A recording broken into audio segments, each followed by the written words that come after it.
여러분 안녕하세요. 채널에 다시 오신 걸 환영합니다. 이 채널을 꾸준히 보신 분들은 아실 거예요. 지하 세계에 들어가는 순간, 특히 혼자 들어가면 죽음이 아주 가까이에서 지켜본다는 걸요. 오늘은 지금까지 소개했던 사건들 중 가장 소름 끼치는 사례들을 한 영상으로 다시 모아봤습니다. 2000년 8월 아침 햇살이 아직 산자락에 제대로 닿지도 않았을 무렵, 캠프에서 온 10대 15명이 버지니아주 더필드 동굴 입구 앞에 모였습니다.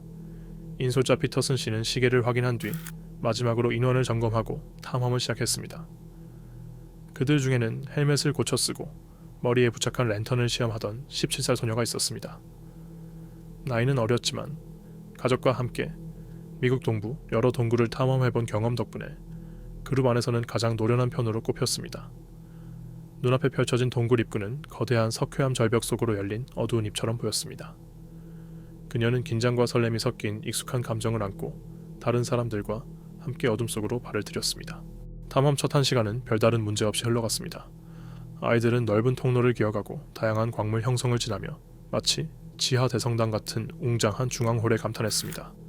랜턴 불빛은 수천 년 동안 자라난 종유석을 비추었고 그룹은 점점 더 깊은 통로 속으로 들어갔습니다. 그러다 결국 가장 까다로운 지점에 다다랐습니다.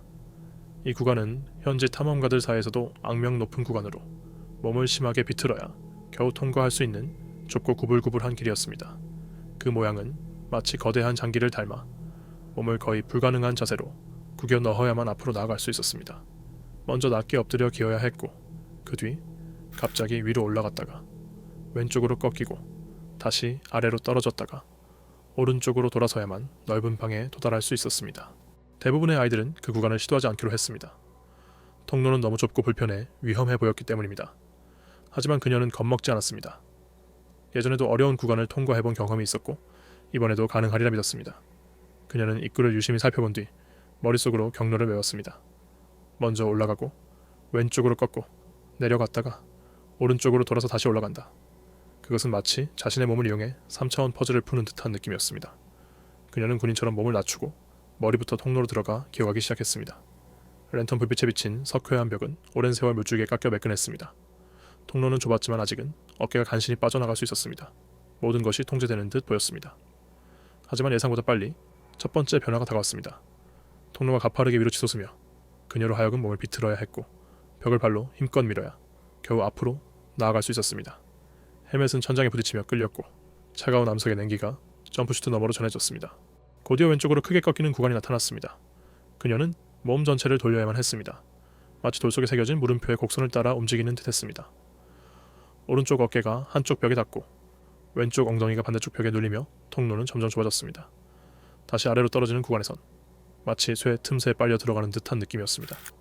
가슴은 바닥에 눌리고 중력은 그녀를 앞으로 잡아당겼습니다. 숨은 점점 짧아졌고 뒤쪽에서 동료들의 목소리가 들리긴 했지만 이미 멀게만 느껴졌습니다. 그리고 오른쪽으로 꺾이는 순간 모든 것이 잘못되기 시작했습니다. 지금까지는 몸이 곡선을 잘 따라가고 있었지만 이미 아래로 기울어진 자세에서 왼쪽으로 꺾여있던 엉덩이를 다시 오른쪽으로 돌려야 했습니다. 그러나 그 공간에는 그녀가 몸을 더 움직일 여유가 전혀 없었습니다. 오른쪽 어깨는 벽에 꽉 눌렸고 왼쪽 엉덩이는 반대쪽 벽에 단단히 걸려 있었습니다. 다리는 이전 곡선 때문에 뒤틀린 채로 앞으로도 뒤로도 움직이지 못했습니다. 그 좁은 석회암 통로는 마치 자연이 만든 구속복처럼 그녀를 가두고 있었습니다. 공포는 물리적인 충격처럼 몰려왔습니다. 어디로도 갈 수 없다는 사실을 깨달은 순간 심장은 미친 듯이 뛰기 시작했습니다. 몸을 조금이라도 움직이면 더 깊이 끼어드는 듯했습니다. 단순히 좁아 보였던 벽들은 이제 그녀를 짓누르며 깔아뭉개려는 것처럼 느껴졌습니다. 호흡은 점점 가빠지고 빨라졌습니다. 랜턴 불빛은 공포로 떨리는 그녀의 머리 움직임에 따라 흔들렸습니다. 빛 너머의 어둠은 점점 다가와 공간을 더 작게 만드는 듯 했습니다. 동굴 안은 항상 약 10도 정도의 차가운 온도를 유지했지만 그녀의 이마에서는 땀이 흘러내렸습니다. 가슴이 눌려 큰 소리를 낼 수 없어 겨우 헐떡이며 신음만 새어나왔습니다. 좁은 통로는 목소리를 더 답답하게 가뒀습니다. 약 9m쯤 떨어진 곳에서 기다리던 친구들은 그녀가 나오지 않자 이상함을 느끼기 시작했습니다. 이름을 부르는 목소리가 동굴 벽에 메아리 쳤고 그녀가 힘겹게 내뱉은 미약한 대답에 아이들은 곧 사태의 심각성을 깨달았습니다. 이어진 4시간은 끝없는 악몽이었습니다. 동료들은 발을 잡아당겨 보았지만 굽이진 통로는 직선적인 움직임을 허락하지 않았습니다. 뒤에서 밀어보았지만 오히려 그녀를 더 깊이 끼워 넣는 결과만 나왔습니다. 절망 속에서 그들은 실수를 저질렀습니다. 물을 가져와 몸에 부으면 미끄러져 빠져나올 수 있을 거라 믿었던 겁니다. 하지만 차가운 물은 금세 암석에 스며들어 아무 소용이 없었고 오히려 옷을 흠뻑 적셔 천을 빠르게 빼앗아가기 시작했습니다. 처음에는 그저 서늘하게 느껴지던 공간이 이제는 적대적인 적으로 변했습니다.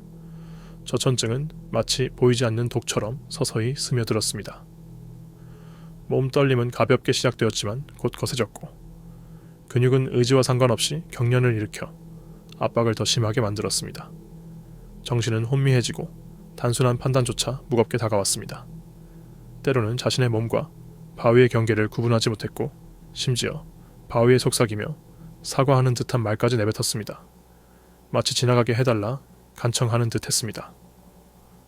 한편 밖에서는 구조 작업이 시작되고 있었습니다. 아이들이 공포에 질려 동굴을 빠져나오자마자 땅 주인이 곧장 긴급 구조를 요청했습니다.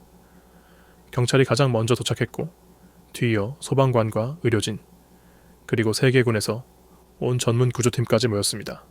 곧 동굴 위쪽 경사면은 붉고 푸른 경광등이 번쩍이며 작은 도시처럼 변했습니다. 하지만 문제는 그들 중 누구도 실제 동굴 구조 경험이 없다는 것이었습니다.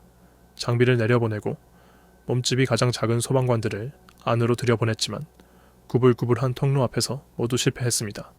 해가 지고 나서야 누군가 지역 동굴 탐험가 단체에 연락을 취했습니다. 1시간도 채 지나지 않아 수년간 지하의 세계에서 살아온 전문가들이 현장에 도착했습니다. 그들은 바위의 성질과 좁은 공간의 변덕을 잘 아는 사람들이었습니다. 그중 가장 최고가 작은 한 명이 그녀에게 도달할 상황을 살펴본 뒤 돌아와 다른 구조대원들과 상의했습니다. 그들이 내린 해결책은 단순하면서도 난처한 것이었습니다. 땀과 물에 젖은 옷이 몸의 부피를 조금 더 크게 만들고 있었던 것입니다. 단 몇 센티미터의 차이가 통과와 가침을 갈랐습니다. 구조대는 세심한 주의 속에 그녀의 젖은 옷 대부분을 벗기고 대신 식용유를 피부에 발라 물이 해내지 못한 윤활 효과를 만들어냈습니다. 그 후 탈출 작업은 또 1시간 넘게 이어졌습니다. 매 순간이 신중해야 했습니다. 몸을 밀거나 잡아당길 때마다 이전에 만든 곡선을 역으로 풀어야 했습니다. 구조대는 그녀의 체중을 받쳐주고 몸을 하나하나 이끌며 그녀를 가둔 자세들을 차례로 풀어냈습니다. 마침내 통로에서 그녀를 꺼냈을 때 그녀는 거의 의식을 잃은 상태였습니다. 저천증과 탈진으로 기력이 완전히 소진된 것이었습니다. 저는 위험할 정도로 떨어져 있었지만 다행히 호흡은 남아있었습니다. 구급대원들은 즉시 보온 담요로 그녀를 감싸고 수액을 투여해 탈수와 쇼크를 막았습니다. 긁힌 상처와 극심한 추위를 제외하면 큰 외상은 없었습니다. 그녀는 병원에 이틀간 입원해 회복했고 의사들은 운이 좋았다고 말했습니다. 단 1시간만 더 늦었어도 영구적인 손상이나 죽음에 이를 수도 있었다는 겁니다. 하지만 결국 그녀는 살아남았습니다. 오늘은 42시간 넘는 고통으로 이어진 한 동굴 탐험의 비극적인 사건을 함께 들여다보겠습니다. 1998년 7월 18일 토요일 아침 크레이그 더글러스, 그의 여동생 제시카 더글러스, 그리고 친구인 버스터 밀러와 제니퍼 러셀은 키홀 동굴시 구역 입구에 도착했습니다. 그들의 표정에는 설렘이 가득했고 주변 숲은 고요했습니다. 마치 모험을 부르는 듯한 풍경이었죠. 이곳은 그들에게 낯선 장소가 아니었습니다. 1년 전에도 와서 약 110m 길이의 동굴 일부를 탐험했지만 최신부까지는 가지 못한 채 돌아갔던 것입니다. 이번에는 끝까지 가겠다는 결심이 서 있었습니다. 키홀 동굴은 몸을 비틀고 기어가야 하는 좁고 답답한 통로로 악명이 높았습니다. 가장 깊은 지점은 지표면에서 약 34m 아래에 있었고 그곳에 도달하려면 고작 30cm 남짓한 낮은 통로를 기어간 뒤 약 2.5m를 수직으로 내려가야 했습니다. 이들은 머리에 헤드램프를 달고 무릎 보호대를 착용한 채 탐험을 시작했습니다. 안으로 들어서자마자 마치 다른 세상에 들어온 듯한 기분이 밀려왔습니다. 온도가 뚝 떨어지고 공기는 정지된 듯 고요했으며 들리는 소리는 그들의 거친 숨소리와 장비가 젖은 바위에 부딪히는 소리뿐이었습니다. 처음 몇 시간은 큰 문제 없이 진행되었습니다. 그들은 좁은 통로를 조심스럽게 통과하며 천천히 앞으로 나아갔습니다. 그러다 마침내 악명 높은 구간인 폴의 통로, 일명폴의 파이프라 불리는 마지막 좁은 구간에 도착했습니다. 손바닥 높이밖에 되지 않는 낮은 터널이었죠. 크레이그가 제일 먼저 몸을 낮추고 숨을 내쉬며 기어가기 시작했습니다. 바위는 그의 갈비뼈와 엉덩이를 압박했고 한 뼘 한 뼘이 끔찍할 만큼 느리게 지나갔습니다. 두 팔은 거의 움직이지 못했고 그는 다리 힘으로 몸을 밀어내야 했습니다. 축축한 바위에 부딪히는 부츠 소리가 이어졌습니다. 통로 끝은 곧 2.5m의 낭떠러지였고 내려가기 전 몸을 신중히 위치시켜야 했습니다. 그러나 예기치 못한 일이 일어났습니다. 그의 왼발이 바위 틈에 끼어 움직이지 않게 된 겁니다. 짜증 섞인 몸부림 속에서 발을 빼려 했지만 그 과정에서 오른쪽 무릎이 뾰족한 바위 조각 사이에 끼어버렸습니다. 날카로운 통증이 다리를 타고 퍼져나갔습니다. 느슨했던 돌이 살짝 움직이며 무릎을 사방에서 압박했고 빠져나올 길은 보이지 않았습니다. 심장이 터질 듯 뛰었고 다리를 잡아당길수록 상황은 악화되었습니다. 마치 무릎을 조이는 바위에 갇힌 듯 했습니다. 날카로운 표면은 피부를 긁어내며 움직일수록 고통은 커졌습니다. 곧 절망이 밀려왔습니다. 그는 몸이 아래로 기울어진 상태였고 체중 일부가 그대로 끼인 다리에 실리고 있었습니다. 만약 미끄러진다면 몸 전체가 무릎을 짓누르며 낭떠러지 위에 매달리게 될 상황이었습니다. 입에는 땀이 줄줄 흘렀습니다. 몸의 절반은 이미 낭떠러지 위로 기울어진 상태였고 양팔은 좁은 벽에 갇혀 움직일 수 없었습니다. 작은 움직임 하나하나가 새로운 통증을 불러왔습니다. 마치 동굴이 그를 삼키려는 듯했습니다. 바로 뒤따르던 제시카는 상황이 심상치 않음을 알아차렸습니다. 그는 약 15분 동안 벗어나려 안간힘을 썼습니다. 밀러가 그 좁은 터널로 몸을 들이밀며 도우려 했지만 공간은 너무 비좁아 움직이기조차 힘들었습니다. 그는 크레이그를 잡아당기고 몸을 돌리려 했지만 무릎은 전혀 빠지지 않았습니다. 다리는 빠르게 부어올랐고 그의 호흡은 가빠졌으며 팔은 힘겹게 떨렸습니다. 불에 데인 듯한 고통이 퍼져갔고 압박은 뼈가 부서지는 듯한 착각을 불러왔습니다. 입에는 땀이 줄줄 흘렀습니다. 몸의 절반은 이미 낭떠러지 위로 기울어진 상태였고 양팔은 좁은 벽에 갇혀 움직일 수 없었습니다. 작은 움직임 하나하나가 새로운 통증을 불러왔습니다. 마치 동굴이 그를 삼키려는 듯했습니다. 바로 뒤따르던 제시카는 상황이 심상치 않음을 알아차렸습니다. 그는 약 15분 동안 벗어나려 안간힘을 썼습니다. 밀러가 그 좁은 터널로 몸을 들이밀며 도우려 했지만 공간은 너무 비좁아 움직이기조차 힘들었습니다. 그는 크레이그를 잡아당기고 몸을 돌리려 했지만 무릎은 전혀 빠지지 않았습니다. 다리는 빠르게 부어올랐고 그의 호흡은 가빠졌으며 팔은 힘겹게 떨렸습니다. 불에 데인 듯한 고통이 퍼져갔고 압박은 뼈가 부서지는 듯한 착각을 불러왔습니다. 첫 구조대가 도착했을 때 크레이그는 이미 5시간이 넘도록 갇혀 있었습니다. 상황은 심각했습니다. 그의 다리는 눈에 띄게 부어 있었고 혈액순환이 거의 끊긴 상태였습니다. 빨리 꺼내지 못하면 다리를 잃거나 심지어 목숨까지 잃을 수 있었습니다. 구조는 더디고 답답했습니다. 좁은 공간 탓에 한 번에 한 사람밖에 움직일 수 없었습니다. 그들은 그를 잡아당기고 몸을 돌려보고 심지어 바위에 물과 식용유를 부어 미끄럽게 하려 했지만 아무 소용이 없었습니다. 이윽고 새로운 문제가 닥쳤습니다. 바로 추위였습니다. 차가운 바위에 밀착된 몸은 천을 빠르게 빼앗겼고 크레이그는 제어할 수 없는 떨림에 휩싸였습니다. 오래 지속된다면 저천층에 빠질 수밖에 없었습니다. 구조대원들은 그를 보온 담요로 감싸고 엉덩이 밑에 카펫 조각을 깔아주었으며 동굴 안으로 전선을 끌어들여 온풍기를 가동했습니다. 그것이 그가 의식을 잃지 않도록 막아주는 유일한 장치였습니다.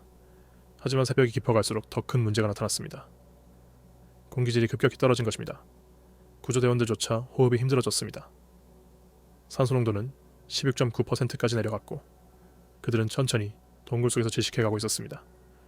이제 위험은 크레이그 한 사람의 문제가 아니라 그곳에 있던 모두의 생명을 위협하고 있었습니다. 급히 임시 환기 장치가 설치되었습니다. 긴 호스를 통해 신선한 공기가 동굴 안으로 밀려 들어왔고 잠시나마 숨을 돌릴 수 있었습니다. 산소 농도가 안정되자 구조대의 시선은 다시 크레이그를 구하는 데 집중되었습니다. 그가 갇힌 지 이미 30시간이 넘었습니다. 그의 몸은 한계에 다다랐습니다.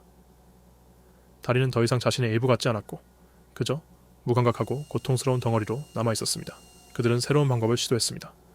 드릴과 공합식 쐐기를 이용해 바위를 조금씩 깎아내리기 시작했습니다. 단 한 명만 들어갈 수 있는 좁은 공간에서 작업은 고되고 느렸습니다. 장비 소리는 벽에 메아리 쳤고 그 사이로 크레이그의 약해진 호흡 소리가 섞여 들렸습니다. 그는 더 이상 몸을 떨지도 않았습니다. 저천층이 서서히 그를 집어삼키고 있다는 뜻이었습니다. 그럼에도 불구하고 구조대원들은 그가 포기하지 않도록 끊임없이 말을 걸었습니다. 지상에서 기다리는 빛과 자유로운 공기, 그를 기다리는 사람들을 상기시키며 그를 붙잡아 두려 했습니다. 크레이그는 더 이상 대답할 힘조차 없었습니다. 입술은 갈라지고 갈증으로 목은 말라붙어 있었습니다. 그러나 마음속 어딘가에서 그는 모든 말을 듣고 있었습니다. 끝없는 시간 끝에 작은 틈이 드러났습니다. 크지는 않았지만 마지막 시도를 할 만큼은 충분했습니다. 구조대원들은 직접 손이 닿지 않자 드릴을 크레이그에게 건넸습니다. 이제 모든 것이 그의 손에 달려 있었습니다. 손가락은 제대로 말을 듣지 않았습니다. 30시간 넘게 갇힌 끝에 남은 건 단 한 번의 기회뿐이었습니다. 그는 마지막 힘을 끌어모았습니다. 팔은 떨렸고 근육은 불타듯 타들어갔습니다. 낭떠러지 위에 반쯤 매달린 상태에서 드릴을 바위에 눌러댔습니다. 온몸으로 진동이 퍼졌고 시야는 흐려졌으며 세상이 빙글빙글 도는 듯했습니다. 그리고 마침내 바위가 움직였습니다. 거의 이틀 만에 처음으로 그의 다리가 움직였습니다. 쇠사슬처럼 그를 붙잡던 힘이 조금씩 느슨해졌습니다. 그는 남은 힘을 다 짜내 몸을 끌어냈고 마침내 풀려났습니다. 그때는 일요일 저녁 8시 30분이었습니다. 말로 다 할 수 없는 해방감이 몰려왔습니다. 피가 다시 다리에 흐르자 온몸에 신경이 불타듯 고통을 터뜨렸습니다. 그는 바위에 몸을 쓰러뜨렸고 구조대원들이 그를 붙잡아 간신히 숨을 돌릴 수 있도록 해주었습니다. 마침내 동굴은 그를 놓아주었습니다. 그러나 악몽은 끝나지 않았습니다. 그의 다리는 망가져 있었습니다. 오랜 시간 갇혀 있었던 탓에 혈류는 심각하게 손상되었고 다리에 체중을 실을 수도 없었습니다. 움직임 하나하나가 고통이었습니다. 그는 구조대원의 부축을 받으며 기어오르고 기어가며 한 뼘씩 출구를 향해 나아가야 했습니다. 지상으로 돌아가는 여정은 8시간이 넘게 걸렸습니다. 결국 월요일 아침 9시 15분 43시간 만에 그는 지상에 도착했습니다. 그는 곧바로 병원으로 이송되었고 의사들은 손상된 다리를 살리기 위해 응급수술을 진행했습니다. 회복에는 몇 달이 걸렸지만 그는 살아남았습니다. 크레이그 더글러스는 동굴에서 겪을 수 있는 최악의 악몽을 견뎌냈고 결국 살아서 세상에 그 이야기를 전할 수 있게 된 것입니다. 2004년 12월 18일 밤 프랑스 남서부 피레네 산맥의 작은 마을은 고요에 잠겨 있었습니다. 48세의 장 루익, 조수아 베르제는 한 요양시설에서 관리인으로 일하고 있었는데 그날 밤 그는 아내와 14살 아들에게 별다른 말을 남기지 않은 채 집을 나섰습니다. 몇 달째 그를 짓누르던 우울증은 짙은 안개처럼 사라지지 않고 따라붙고 있었습니다. 그는 외투 주머니에 위스키 한 병과 수면제를 챙겨 넣은 뒤 차를 몰아 석회암 언덕 쪽으로 향했습니다. 그가 도착한 곳은 과거 버섯을 재배하던 지하 공간이었습니다. 차를 세운 뒤 잠시 멈춰있던 그는 시동을 끄고 손전등을 켠 채 운전석 문을 열어둔 채로 내렸습니다. 한 손에 위스키를 든 그는 곧장 어두운 지하로 들어가 버려진 갤러리들을 향해 걸어 들어갔습니다. 그것은 단순한 동굴이 아니었습니다. 원래는 백악을 채굴하던 광산이었는데 약 8km에 이르는 지하 통로망이 깊이 약 5m 정도로 이어져 있었습니다. 막다른 길, 꼬인 통로, 수많은 갈림길이 얽혀 있어 방향 감각을 잃기 쉬운 미로였습니다. 장 루익은 목적 없이 왼쪽과 오른쪽으로 무작정 방향을 틀며 안쪽으로 들어갔습니다. 지도도 표시도 없는 그는 불과 몇 분 만에 길을 잃고 말았습니다. 통로들은 서로 너무 비슷해서 되돌아가려 해도 자신이 나온 길을 걷는 것인지 더 깊이 들어가는 것인지 구분할 수 없었습니다. 곧 손전등의 배터리는 약해지기 시작했습니다. 빛은 점점 줄어들다 이내 완전히 꺼졌고 그를 절대적인 어둠 속으로 밀어 넣었습니다. 그 순간부터 방향 감각은 완전히 사라졌습니다. 그는 축축하고 차가운 벽을 더듬으며 진흙탕이 점점 늘어나는 길을 따라 앞으로 나아갔습니다. 진흙은 결국 그의 신발을 빨아들여 버렸고 그는 맨발로 걸을 수밖에 없었습니다. 그곳의 온도는 늘 12도 안팎이었는데 적절한 옷이나 피난처 없이 오래 버티기에는 충분히 추웠습니다. 그는 석회암 벽에 울퉁불퉁한 면을 더듬으며 출구의 단서를 찾았지만 돌고 도는 길은 늘 똑같아 보였습니다. 때때로 어디선가 본 듯한 장소라 착각하며 희망을 품었지만 곧 자신이 완전히 새로운 구역에 있다는 사실을 깨달으며 절망에 빠지곤 했습니다. 처음 24시간이 지나자 혼란은 점차 극심한 공포로 변했습니다. 인간의 뇌는 공간을 파악하기 위해 시각적 기준점이 필요하지만 그곳에는 아무런 지표가 없었습니다. 시간 감각 또한 무너졌습니다. 해가 뜨고 지는 주기가 없는 탓에 시간의 흐름은 알 수 없었고 길을 잃었다는 사실은 그의 호흡을 더욱 조여왔습니다. 사흘째가 되자 굶주림과 갈증이 생각을 지배했습니다. 위스키는 이미 바닥났고 수면제는 손대지 않은 채 남아있었습니다. 그가 살아남을 수 있었던 유일한 방법은 석회암 천장에서 떨어지는 물방울이었습니다. 그는 그 아래 서서 입을 벌리고 물을 받아 삼켰습니다. 물줄기가 거의 없을 때는 돌에 입술을 대고 조금이라도 습기를 빨아내려 애썼습니다. 허기 또한 점점 심해져 위가 쥐어짜이듯 아팠습니다. 일주일 가까이 지난 후 장 루익은 본능적으로 적응하기 시작했습니다. 어둠 속에서 짐승처럼 기어다니며 먹을 만한 것을 찾으려 했습니다. 그는 바닥에 흙을 삼키거나 과거 일꾼들이 남겨둔 썩은 나무 조각을 씹었습니다. 그것들이 진짜 음식을 대신하지는 못했지만 적어도 위의 통증을 잠시 완화해 주었습니다. 더 건조한 구역에서 그는 버려진 비닐 조각을 발견해 몸에 감고 추위를 견뎌냈습니다. 빛이 없는 환경에서 그의 수면 주기는 완전히 무너졌습니다. 잠시 눈을 붙였다 깼을 뿐인데 며칠이 흐른 듯 느껴지기도 했고 때로는 반쯤 의식을 잃은 상태로 걸으며 꿈인지 현실인지조차 구분할 수 없었습니다. 몇 주가 지나자 그의 정신은 극심한 변화를 겪기 시작했습니다. 절망감에 휩싸이는 순간이 반복되었습니다. 어느 순간 아마도 들어간 지 2주쯤 되었을 때 그는 옛날 버섯 재배자들이 남겨둔 밧줄을 발견했습니다. 그는 그것으로 조심스레 올가미를 만들어 더 이상 견딜 수 없을 때를 대비한 최후의 선택지로 간직했습니다. 그러나 절망 속에서도 예상치 못한 고요의 순간들이 찾아오기도 했습니다. 몸과 정신이 지쳐버린 그는 때로는 어둠과 싸우는 대신 그 속에 몸을 맡기곤 했습니다. 그럴 때는 마치 명상을 하듯 천천히 걸으며 작은 목소리로 노래를 흥얼거렸고 그의 목소리는 텅 빈 갤러리 속에서 메아리 쳤습니다. 네 번째 주가 끝날 무렵 그의 몸은 알아보기 힘들 정도로 변해 있었습니다. 원래 약 75kg이었던 체중은 거의 3분의 1을 잃어버렸습니다. 이전에 건장했던 모습은 사라지고 그림자 같은 존재로 변해 있었습니다. 장루익의 손톱은 제멋대로 길게 자라 부서져 있었고 돌벽에 긁히며 닳아 있었습니다. 그의 얼굴은 덥수룩한 수염으로 뒤덮였고 정돈되지 않은 채 길게 늘어져 있었습니다. 신발을 잃은 발은 이미 단단한 굳은 살로 변해 거친 지면을 맨발로 견딜 수 있을 만큼 두꺼워져 있었습니다. 그의 삶은 팔을 뻗을 수 있는 거리, 떨어지는 물방울 소리, 손끝에 닿는 차가운 석회암 벽의 감촉으로만 이루어진 세계로 축소되었습니다. 햇빛과 넓은 공간, 다른 사람들의 존재로 이루어진 바깥 세상은 이제 너무 멀고 낯설게 느껴졌고 마치 다른 차원에 속한 전설처럼 여겨졌습니다. 자극이 완전히 사라지자 그의 정신은 스스로 환상을 만들어 내기 시작했습니다. 존재하지 않는 목소리를 듣기도 했고 완전한 어둠 속에서 번쩍이는 빛을 보았다고 믿기도 했습니다. 2005년 1월 21일 그가 실종된 지 정확히 34일째 되던 날 3명의 지역 청소년이 옛버섯 재배 터널을 탐험하기로 했습니다. 입구에서 얼마 들어가지 않아 그들은 운전석 문이 여전히 열려있는 차를 발견했습니다. 몇 주 전 그가 두고 간 그대로의 모습이었고 청소년들은 즉시 경찰에 신고했습니다. 곧 강력한 손전등과 장비를 갖춘 수색팀이 미로 속으로 들어갔습니다. 약 1시간 반 동안 신중히 수색한 끝에 입구에서 불과 180m 떨어진 한 갤러리에서 장 루익을 발견했습니다. 그의 모습은 충격적이었습니다. 햇빛을 전혀 받지 못해 종이처럼 창백한 피부, 뼈만 남은 듯 마른 몸, 그리고 거칠게 자라난 수염. 그러나 믿기 어렵게도 그는 여전히 살아있었습니다. 구조대원들은 조심스레 그를 밖으로 데리고 나와 가까운 병원으로 옮겼습니다. 의사들은 놀라움을 감추지 못했습니다.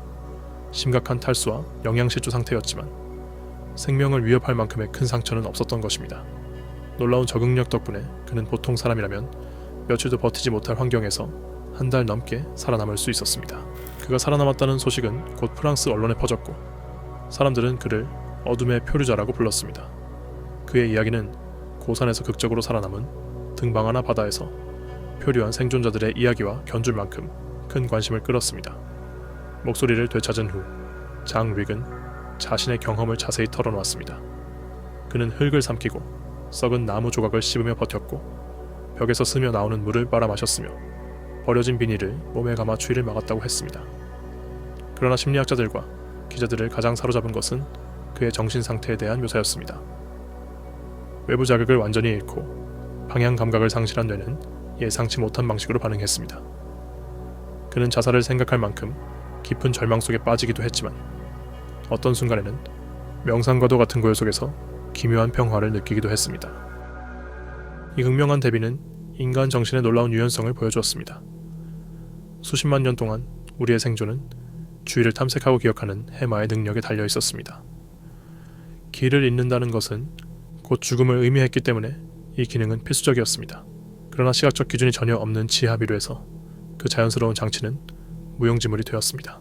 장르익의 뇌는 먼저 공포로 반응했고 이어 적응으로 그리고 마지막에는 의식이 변형된 상태로 나아갔습니다. 그의 경험은 사람이 완전히 위치 감각을 잃었을 때 정신이 절대적인 공포로 빠져들 수도 있지만 동시에 역설적으로 뜻밖의 자유를 발견할 수도 있다는 사실을 보여주었습니다. 미주리주 페리 카운티에서 돈 비틀은 비포장 도로를 따라 미스터리 케이브 근처의 작은 구멍으로 향했습니다. 1993년 1월 9일 토요일, 그 일대는 며칠 전 내린 폭우로 흙이 흠뻑 젖어 있었고 얕은 토양 아래의 석회암지대는 이미 물을 머금은 상태였습니다. 그는 숲 가장자리에 차를 세우고 장비를 챙겼습니다. 머리 전등과 여분의 전등, 삽과 곡괭이, 물, 그리고 보온병에 담긴 뜨거운 커피까지 준비했습니다. 당시 기온은 약 3도 정도로 얼기 직전은 아니었지만 젖은 옷에서는 금세 천을 빼앗아 갈 정도의 추위였습니다. 그는 방수 작업복 안에 보온 네일을 입었고 이는 겨울철 동굴 탐험에서 기본적인 장비였습니다. 약 400m를 걸어가면서도 오늘이 인생에서 가장 끔찍한 경험이 될 것이라는 사실은 전혀 알지 못했습니다. 곧 그 이유를 알게 될 겁니다. 그 구멍은 사실 이 지역의 다른 동굴들에 비해 특별히 크지도 않았습니다. 대략 폭 1.8m, 길이 3.7m, 깊이도 비슷한 정도였죠. 양옆은 좁아지며 수직으로 떨어졌고 조금 넓은 부분은 금방이라도 무너질 듯 위태로워 보였습니다. 하지만 이 구멍이 특별했던 이유는 며칠 전 돈이 바닥에서 작은 틈새를 발견했기 때문이었습니다. 혹시 새로운 동굴의 입구일지도 모르는 발견이었죠. 페리 카운티에는 이미 700개가 넘는 동굴이 기록되어 있었고 그 중에는 미국 최대 규모의 동굴도 포함되어 있었기 때문에 새로운 발견은 언제나 탐험가들에게 큰 의미가 있었습니다. 정고 무렵 그는 곧 실망하게 됩니다. 며칠 전의 폭우가 그의 작업을 모두 망가뜨린 것입니다. 열어두었던 입구는 다시 흙으로 메워졌고 안쪽은 진흙으로 가득 차 있었습니다. 하지만 그는 포기하지 않았습니다. 삽과 곡괭이로 젖은 흙과 부서진 석회암 조각들을 파내어 경사면에 쌓아 올렸습니다. 이 작업은 3시간 가까이 이어졌습니다. 하지만 그는 점점 더 큰 위험에 다가가고 있었고 여러분이 상상하는 것보다 훨씬 더 심각한 일이 기다리고 있었습니다. 오후 3시 무렵 입구를 다시 살펴보던 순간 사고는 순식간에 일어났습니다. 옆에 쌓아둔 진흙과 돌무더기가 무너져 내리면서 거센 흙더미가 그를 허리까지 순식간에 집어삼킨 겁니다. 그 순간 돈은 직감했습니다. 자신이 갇혔다는 것을. 그는 침착하게 몸을 빼내려 했습니다. 몇 번이나 무릎까지는 공간을 만들었지만 진흙은 곧 다시 가라앉으며 더 단단히 그를 가두었습니다. 움직일수록 상황은 더 악화되었습니다. 흙은 그의 다리를 더욱 강하게 조여왔습니다. 만약 단순히 갇힌 것뿐이었다면 치명적이지 않았을지도 모릅니다. 제 채널에서 다루는 이야기들 중 상당수는 사람들이 좁은 동굴 속에서 움직이지 못한 채 갇히는 경우이지만 돈이 갇힌 곳은 비교적 개방된 공간이었습니다. 그러나 이번에는 결정적으로 다른 요소가 있었습니다. 바로 비였습니다. 오후 5시에서 6시 사이 상황은 급격히 나빠졌습니다. 빗줄기가 끊이지 않고 내리면서 구멍 속에 물이 고이기 시작했습니다. 15분마다 약 2.5cm씩 수위가 차올랐습니다. 조금만 더 지나면 머리까지 잠길 수 있는 속도였습니다. 게다가 추위는 점점 심해지고 있었습니다. 저녁 7시가 되었을 때 물은 이미 그의 허리까지 차올랐습니다. 보온데이는 이제 천을 유지하기는커녕 오히려 열을 더 빨리 빼앗아가는 역할을 하고 있었습니다. 그 시각 약 48km 떨어진 집에서는 그의 아내가 불안해지고 있었습니다. 돈은 항상 시간을 철저히 지키는 사람이었고 그날도 저녁 7시까지 돌아오겠다고 했습니다. 하지만 8시가 되어도 소식이 없었고 휴대전화도 연결되지 않았습니다. 동굴 주변은 원래 신호가 약했기 때문이었습니다. 그녀는 결국 행동에 나섰습니다. 먼저 탐험가들이 자주 찾는 식당에 전화를 걸어 등록부에 그의 이름이 있는지 확인했지만 결과는 없었습니다. 9시 15분 불안은 절망으로 바뀌었습니다. 그러나 바로 그 절망과 걱정 덕분에 모든 것이 달라지기 시작했습니다. 그녀는 2명의 경험 많은 동굴 탐험가 스티브 테일러와 장 크레이커에게 연락했습니다. 두 사람은 상황이 매우 심각하다는 것을 즉시 알아챘고 20분도 안 돼 장비를 챙겨 아내가 알려준 위치로 향했습니다. 그 시각 돈은 이미 체념에 가까운 상태였습니다. 물은 가슴까지 차올랐고 손발은 점점 감각을 잃어갔습니다. 저천증이 빠르게 진행되고 있다는 신호였습니다. 밤 10시 반, 수색팀은 가장자리에 도착해 그의 차를 발견했습니다. 그는 여전히 그곳에 있다는 확신이 들었습니다. 강한 빗줄기 속에서 강력한 랜턴을 들고 숲으로 들어간 그들은 아내의 기억과 직감을 따라 수많은 구멍과 움푹 팬 지형을 헤치고 나아갔습니다. 한참을 걸어도 그를 찾지 못했지만 갑자기 숲속 어딘가에서 희미한 외침이 들려왔습니다. 만약 지금까지 이야기가 흥미로우셨다면 영상의 좋아요와 구독을 부탁드립니다. 그것이 제가 계속해서 이런 이야기를 전해드리는데 큰 힘이 됩니다. 밤 11시가 되었을 때 탐험가들의 손전등 불빛이 마침내 그 장면을 드러냈습니다. 돈 비틀은 8시간 넘게 갇힌 끝에 이제는 진흙 섞인 물에 목까지 잠긴 상태였습니다. 팔은 간신히 움직일 수 있었지만 몸 전체는 완전히 고정된 채였습니다. 심각한 위기 속에서도 그는 어느 정도 의식이 남아 있었습니다. 나중에 스티브 테일러는 돈이 자신들을 알아보았다고 말했습니다. 하지만 돈은 이미 탈출이 불가능하다고 생각하고 있었습니다. 당시 그의 전은 아마 33도 정도까지 떨어졌을 것으로 추정되는데 이 정도라면 심장 부정맥 같은 치명적인 문제가 생길 수 있는 상태였습니다. 구조대원 중 2명은 장비를 더 가지러 차로 달려갔고 나머지는 돈 곁을 지켰습니다. 그 구멍은 이제 악몽이 되어 있었습니다. 깊이 약 3.7m, 비 때문에 미끄럽게 젖은 가파른 벽, 바닥은 계속 차오르는 물로 가득 차 있었습니다. 장비가 도착하자 구조대원들은 로프 사다리를 설치해 접근을 쉽게 했고 굵은 참나무에 앵커를 걸어 지렛대 원리를 적용한 스자 형태의 구조장치를 마련했습니다. 돈의 겨드랑이 아래로 끈을 감아 올리려 했지만 3배의 힘이 증폭되는 장치로도 몸은 꿈쩍하지 않았습니다. 이제 그는 혼자가 아니었지만 여전히 큰 문제가 남아 있었습니다. 바로 그를 짓누르고 있는 진흙의 무게였습니다.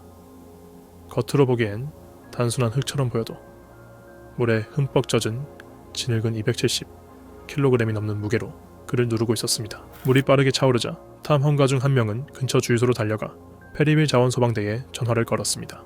자정 무렵 소방관들이 현장에 도착했고 추가 장비를 가져왔습니다. 하지만 곧 구조가 단순하지 않다라는 사실을 깨달았습니다. 처음에는 펌프를 사용해 물을 빼내려 했지만 좁은 공간에서 발생할 수 있는 배기가스 중독 위험 때문에 사용할 수 없었습니다. 대신 다소 원시적이지만 효과적인 방법을 선택했습니다. 바로 양동이였습니다. 4리터가량의 물이 담긴 양동이를 수십 개 준비해 사람들의 손에서 손으로 전달하며 퍼내는 것이었습니다. 양동이 하나당 약 4kg이었기 때문에 작업은 금세 지치게 만들었습니다. 동시에 화학 발열 팩을 돈의 목과 가슴에 대어 천조화를 막으려 했습니다. 새벽 2시쯤 사람들의 끊임없는 노력 덕분에 물은 그의 가슴 높이까지 내려갔습니다. 이제 구조대원들은 그의 다리를 조이고 있던 흙을 손으로 직접 파낼 수 있었습니다. 물은 0도에 가까울 정도로 차가웠지만 구조대원들은 손발이 마비되는 고통을 견디며 번갈아가며 진흙과 돌을 파냈습니다. 새벽 3시 반, 그의 다리가 거의 다 풀렸을 무렵 8명의 남성이 동시에 밧줄을 잡고 힘을 합쳤습니다. 그 순간 드디어 미세한 움직임이 느껴졌습니다. 몇 분 뒤 마지막으로 힘을 모아 당기자 마침내 그의 몸이 진흙에서 빠져나왔습니다. 거의 13시간 동안 갇혀있던 돈 비틀은 그렇게 구조되었습니다. 그는 보온 담요에 감싸인 채 들것에 고정되어 700m가 넘는 진흙 투성이 지형을 ATV로 옮겨져 대기 중인 구급차로 이송되었습니다. 병원에서는 심각한 저천증이 확인되었지만 기적적으로 영구적인 후유증은 남지 않았습니다. 이후 돈은 자신의 잘못을 인정했습니다. 혼자 작업을 한 것, 무너질 조짐을 무시한 것, 느슨한 흙을 계속 옆에 쌓아둔 것, 그 모든 실수가 사고를 키웠습니다. 하지만 그를 살린 것은 누군가가 그의 위치와 귀가, 예정 시간을 알고 있었다는 점이었습니다. 만약 그것이 없었다면 얼마나 더 갇혀 있었을까요? 어쩌면 그는 살아남지 못했을지도 모릅니다. 플로리다에 있는 패러다이스 스프링스는 맑고 투명한 물속에 숨어있는 보물 같은 장소로 모험을 찾는 다이버들에게는 거의 비밀스러운 피난처처럼 알려져 있었습니다. 1996년 9월 22일 2명의 친구가 설레는 마음으로 그곳을 찾았습니다. 이들의 이름은 기록에 남아있지 않았습니다. 아마도 개인적인 이유로 비공개 처리된 듯합니다. 그래서 여기서는 편의상 제이크 밀러와 리사 카터라고 부르겠습니다. 두 사람 모두 오픈워터 자격증은 있었지만 동굴 다이빙에 필요한 전문 훈련은 받지 않았습니다. 그럼에도 불구하고 미지의 세계에 대한 호기심이 그들을 끌어당겼습니다. 간단히 장비를 점검하고 기본적인 사항만 확인한 뒤 바로 준비를 마쳤습니다. 하지만 중요한 점 하나를 간과했습니다. 바로 동굴 다이버들이 반드시 사용하는 가이드라인, 즉 길을 잃지 않기 위해 설치하는 얇은 줄을 챙기지 않은 것입니다. 그들에게는 불필요해 보였던 것이죠. 서로의 경험을 믿었기 때문이었습니다. 잠수는 인상적으로 시작되었습니다. 수심약 18m쯤 내려가자 동굴 입구가 눈앞에 나타났습니다. 두 사람은 손전등을 켜고 어둠 속으로 들어섰습니다. 제이크가 앞장서고 리사가 뒤를 따르며 설렘과 불안이 뒤섞인 심정으로 움직였습니다. 들어갈수록 길은 점점 좁아졌고 어느새 계획했던 것보다 깊은 45m 근처까지 내려가게 되었습니다. 주변은 호흡기의 리듬 소리만 울려 퍼졌습니다. 손전등 불빛은 수천 년 동안 손대지 않은 듯한 바위들을 비췄습니다. 그러던 중 제이크가 몸을 자세를 바꾸려다 바닥에 미세한 퇴적물을 건드렸습니다. 순식간에 흙먼지처럼 뿌옇게 퍼지며 시야는 완전히 사라져버렸습니다. 리사는 순간적으로 공포에 휩싸였습니다. 친구의 팔을 잡으려 했지만 허공만 더듬었습니다. 불과 몇 분 전만 해도 매혹적으로 보였던 동굴은 이제 덫처럼 느껴졌습니다. 하지만 리사는 어떻게든 침착함을 유지하려 애썼습니다. 반면 제이크는 그렇지 못했습니다. 시야를 잃은 그는 방향 감각마저 잃고 이리저리 몸부림쳤습니다. 호흡은 점점 거칠어지고 산소 소모 속도도 빨라졌습니다. 결국 좁은 틈을 발견한 그는 거기서 빠져나가려 했지만 장비가 걸려 꼼짝달싹할 수 없게 되었습니다. 어둠 속에서 절망감은 더 깊어졌습니다. 리사는 여전히 친구를 찾으려 퇴적물 속을 손으로 더듬었지만 물살이 미묘하게 바뀌는 걸 느끼자 동굴이 무너지는 게 아닐까 두려움에 잠시 굳어버렸습니다. 공기마저 거의 바닥나자 결국 위로 올라가기로 결심했습니다. 끝없이 느껴지는 상승 끝에 수면 위로 올라오자마자 마스크를 벗고 거칠게 숨을 몰아쉬며 곧바로 구조 요청을 했습니다. 동굴 속에서 제이크는 여전히 몸부림쳤습니다. 틈에 걸린 장비를 떼어내려 했지만 손가락은 마비되고 힘은 빠져갔습니다. 여러 번 시도 끝에 겨우 장비를 풀었으나 이미 산소통을 잃은 상태였습니다. 그는 본능적으로 위로 올라가려 했지만 줄도 빛도 없었습니다. 마지막 남은 공기도 거의 소진된 상태였습니다. 암벽을 밀치며 위로 향했지만 레귤레이터를 찾을 수 없었습니다. 몸은 이제 산소를 요구했지만 공기는 없었습니다. 구조팀은 약 1시간 후에 도착했습니다. 그들은 퇴적물로 가득한 동굴 속을 차분히 탐색했습니다.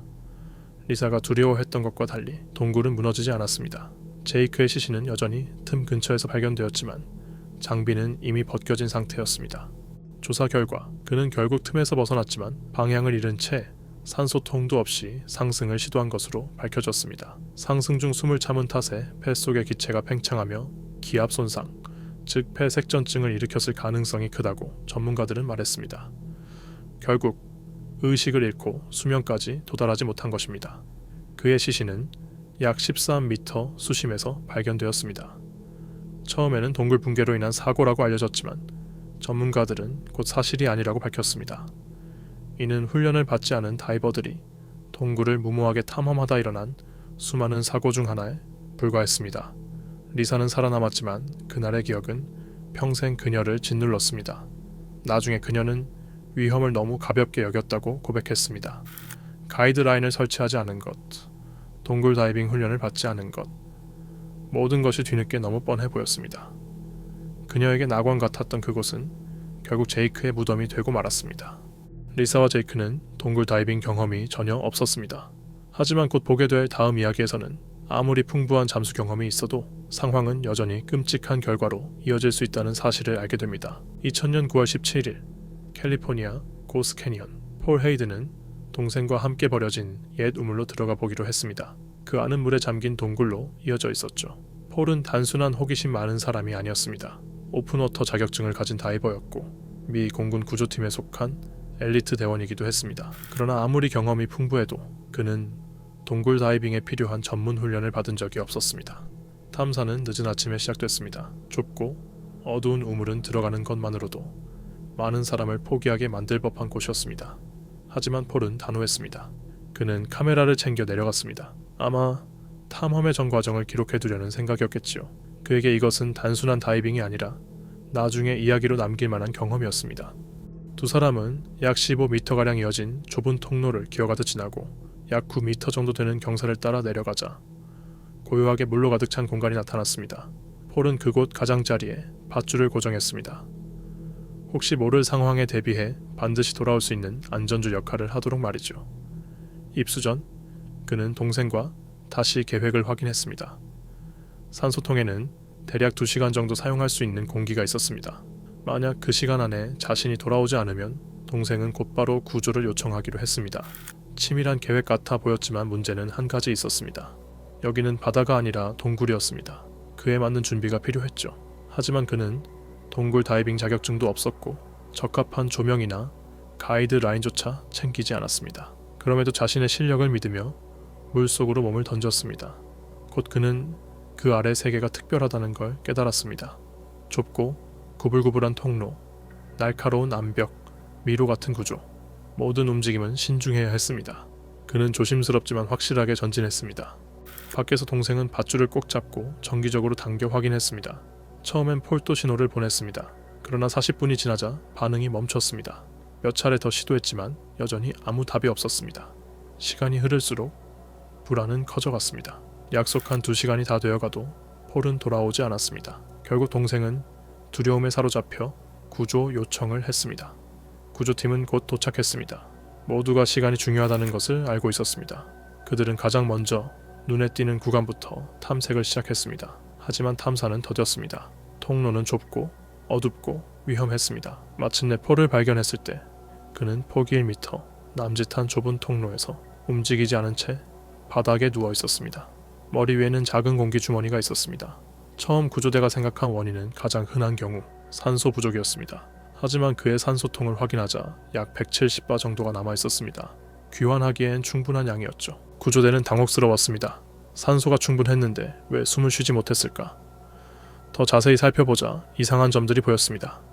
주먹은 굳게 쥐어져 있었고 호흡기는 입에서 벗겨진 상태였습니다. 단순한 익사로는 설명이 되지 않았습니다.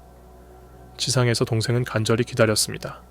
구조대가 시신을 데려오자 그는 달려와 답을 요구했지만 당장 설명할 수 있는 건 없었습니다. 충격에서 벗어난 뒤 동생은 자세한 경위를 알고 싶어 했습니다. 그제야 구조대원들이 카메라에 기록된 영상을 보여주었습니다. 영상에는 폴이 통로를 조심스럽게 지나며 탐험하는 모습이 담겨 있었습니다. 그러다 그는 위쪽에서 반짝이는 무언가를 발견합니다. 그것은 동굴 천장에 맺힌 공기 주머니처럼 보였습니다. 호기심에 그는 다가갔습니다. 영상 속에서 그는 그곳에 다다르자 호흡기를 입에서 뺍니다. 동굴 다이버라면 절대 해서는 안 되는 행동이었죠. 그리고는 깊게 숨을 들이마셨습니다. 그러나 곧 표정이 변하더니 몸이 풀리며 의식을 잃고 바닥으로 가라앉았습니다. 그것은 공기가 아니었습니다. 산소가 거의 없는 독성 가스가 갇혀있던 것이었습니다. 단 한 번의 흡입만으로 그는 순식간에 의식을 잃었고 저항할 틈조차 없었습니다. 이제 모든 퍼즐 조각이 맞아떨어졌습니다. 남아있는 공기, 호흡기에서 벗어난 입, 주먹을 움켜쥔 채 발견된 시신. 모두가 한순간의 잘못된 선택, 호기심에서 비롯된 치명적인 호흡으로 설명되었습니다. 끝까지 시청해주셔서 감사합니다. 이 이야기가 흥미로우셨다면 지금 화면에 뜨는 다른 영상도 분명 재미있게 보실 수 있을 겁니다. 진심으로 감사드리며 다음 영상에서 다시 찾아뵙겠습니다.